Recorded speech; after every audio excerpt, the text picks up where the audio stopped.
A guardianship is exactly what it says it is. What we know a guardian to be, an overseer, an authority figure, someone who makes all of your decisions for you, because there's an implication that you can't make those decisions for yourself. And so AOT is opposite of that. AOT is trying to get you to it recognizes that you may have some mental challenges and deficiencies at that moment. And the orders are short for a purpose, and that purpose is to get you stabilized, to help you, renew your judgment, address any of the mental challenges that you have, and then get you on your way. Guardianship is long term, is 5 years.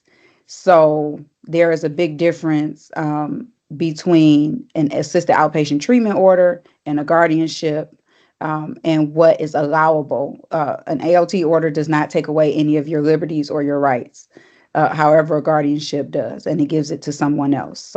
So when it comes to mental health, though, guardians, again, can't make clinical decisions. They can consent to the treatment, but they don't dictate treatment. And so we have to do a whole educational piece on our guardians. We have to do an educational piece with our members' consumer base as well, so that we can know these lines and roles.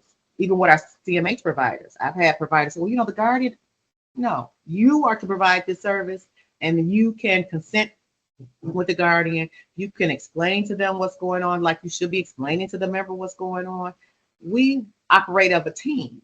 And so, or even a band, one band, one sound. And so we need to get back to that and recognize that, yes, there are some people who have that additional layer of a guardianship, but when it comes to treatment, it is still person-centered.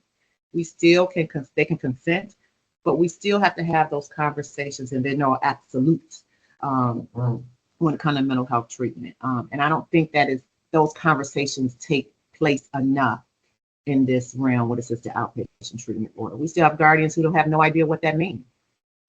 And so we have to do a better education on that as well for them. The AOT is a tool for the guardianship for those services. But again, we just want to educate people. Because the goal is that they will get better if they get the accurate diagnosis and treatment, and they won't need a CMH provider. They won't need a guardian. They can go live their happy lives. And I think we sometimes forget that. There will still be a population who will need it, but for the most part, we still, every day, we should be working our way out of a business by making sure that people get the treatment and services that they need.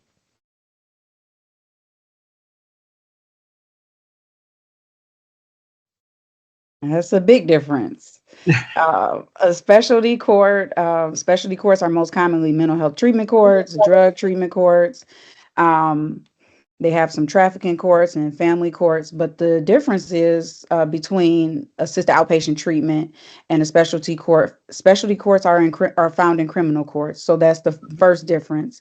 They're not found in civil courts at all, and they provide a treatment team. So there's a treatment team approach to assisting individuals who are on, or in a specialty court. So they have supports from a CMH provider, they have supports from the judge, they have supports from attorneys who make sure that their rights are being protected, when they're meeting with their care team and the judge. And then one of the biggest things is that a specialty court is voluntarily based. So an individual gets to say, I want to participate in this court or I don't. In civil court or probate court with an assisted outpatient treatment order, you're there because you would not comply. You would not voluntarily adhere to the recommendation of the doctor in regards to your care. So those are the biggest differences with the court. Is that the court types are different, the supports are different, and the expectations are different. If you don't comply with treatment on the specialty court side, consequences range from jail to additional charges, so on and so forth.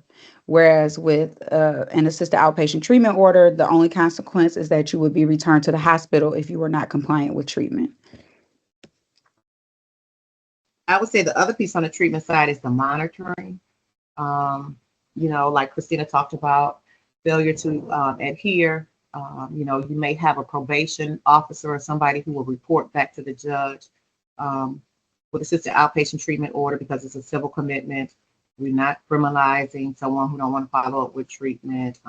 We don't serve as snitches or tell, you know, on them. So that is a big piece. And sometimes I have to remind clinicians that you aren't probationers. You aren't. I mean, you're not a probation agent. You're not a parole. You're serving the role of strictly treatment adherence. And sometimes you violate our members and customer base when you violate that trust that they have formed with you, and you go back and you tell what's going on. So it's really that fine line, but they need to know that. One is specifically for civil commitment. There's no criminal charges and it's voluntary. This one with AOT, they didn't volunteer. Not majority of them don't. There are some who do, but for the most part, they don't. Interpretation. I think yes, I think that is from the court's perspective is interpretation of the law. The court is the court. They order something. That's what they do. And even all the laws and anything that you will see attached to AOT, including the order, will say it is so ordered or it is ordered. And so I think that, as Sojourner said, it's the interpretation, but it's also the language. It's what we are used to in the court. And until we get to a place where courts are therapeutic or they start to see that therapeutic side of things, they're going to continue to say order, but it's actually an authorization, because if a CMH can't provide something, if they can't do something, or if it's not applicable to that person once they return to the community, then it's not ordered. It's the service or the treatment modality is authorized. But it's definitely the language that the court uses, because it is the court, is the authoritative body that we look to. And so that the language does make a difference. But the court does not order in the case of an assisted outpatient treatment order. They actually authorize. And I think that that'll take time to kind of trickle down to the masses, even the judges. The judge is not authorizing anything, they're ordering something. And that's because that's what their role is. But those of us who work in this lane know that they're authorizing. Because it's all based on a clinical recommendation from the facility. And so, again, changing that narrative and that language. And I ask all the time in deferral conferences, what are you clinically recommending? Because what you may be clinically recommending may not be a realistic treatment modality in the community. And so that's where, again, we talked about earlier, those conversations have to take place, and you need to have somebody who is there, who's clinically knowledgeable about what can take place and what is needed. I think that as we get further and further into assisted outpatient treatment and into the weeds of things, we'll see that all of this information needs to be, or all of these laws need to be informed by clinicians and people who actually practice this work and do this work, because a lot of the legislation that exists, of course, is not going to be perfect, but it does place impossible expectations or responsibilities on providers that are not actually doable in the real world. So I think that we're getting to a place where some of our judges and our legislatures or legislators are beginning to take notice of the fact that this is something that they need to bring in other authorities on. But as we stand right now, um, everything is not really informed by clinicians, it's informed by lawmakers. And that will cause some of the disconnect, if you will, between what can actually be done and what can't. Even within the case of an order, like we talked about, ordering versus authorizing, and what is clinically necessary for an individual. I mean, but the beauty of is that, I take it and put it, I don't hate to put it in these terms, but it's kind of like this. It's like the legislature is the house, right? They built a house. Our treatment modalities is how we decorate and what we do within side of the house. How we choose if we want hardwood floors, if we want carpet, what's our color scheme. Those are the parameters of our treatment modalities, which, are endless. And so I always tell clinicians to hone on your craft. You know, if this is what you're going to do, then you need to invest in your craft by going continuing education credits, conferences, skill sets, whatever that is, so that when you meet a person or a member, then you can assist them and help them and navigate them with the latest and greatest. Like we wouldn't want to go have a medical procedure and, bless his or her heart, our doctor hasn't had any updated continuing education skills or anything, and they're still operating from 1970 standpoint.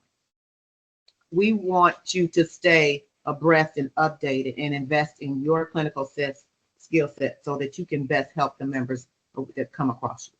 So I always say that, we have to do what we have parameters and control of. And if that's what it is, then that's what it is, until those changes take place legislatively.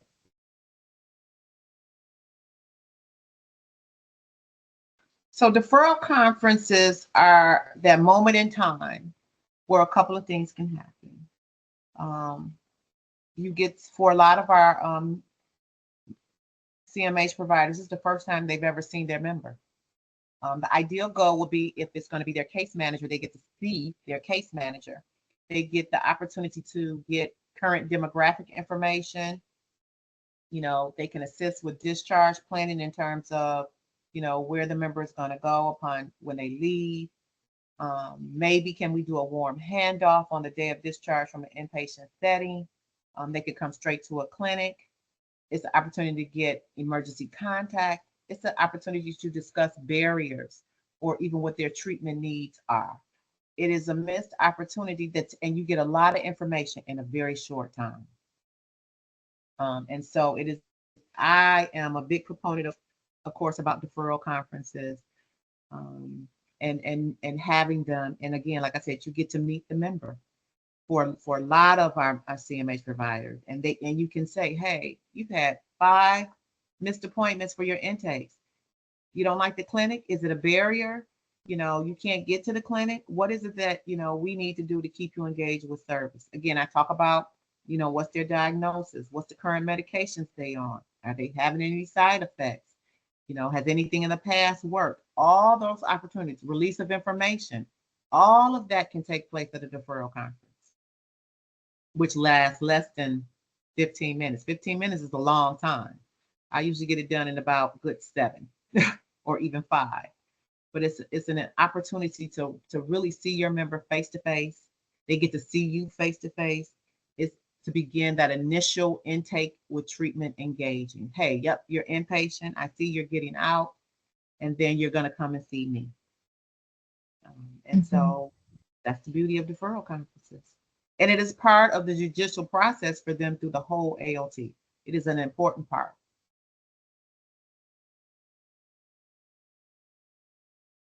So, when testifying in court, I think the first thing that we need to remember is, in this new virtual world that we're in, we've gotten kind of relaxed. But if your proceedings are virtual, then you need to appear in court, if you will, the same way that you would in person. So, you need to be professional. I always recommend for women to have on collared shirts. You need to make sure that your camera is on. You also need to make sure that you are prepared. So you're not fumbling with papers. You're not trying to open up different systems to look at notes, to access notes. You should be familiar with the person that you're coming to court to testify about. Just have some basic background information available for the court should they ask. The last time that they've been to an appointment, medication compliance, those sort of things. Just having a basic knowledge of the person that you're coming to speak with, and also being or coming to speak about, and then being honest. So if you have not encountered this person or you don't have a lot of information, being forthcoming with the court about that, not trying to just go along to get along, if you will, making sure that the information that you have is accurate and that you have this documented somewhere should the court ask for it.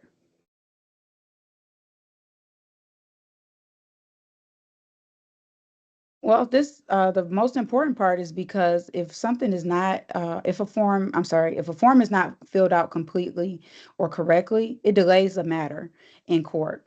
So not having forms filled out completely or correctly can result in an individual not being treated right away.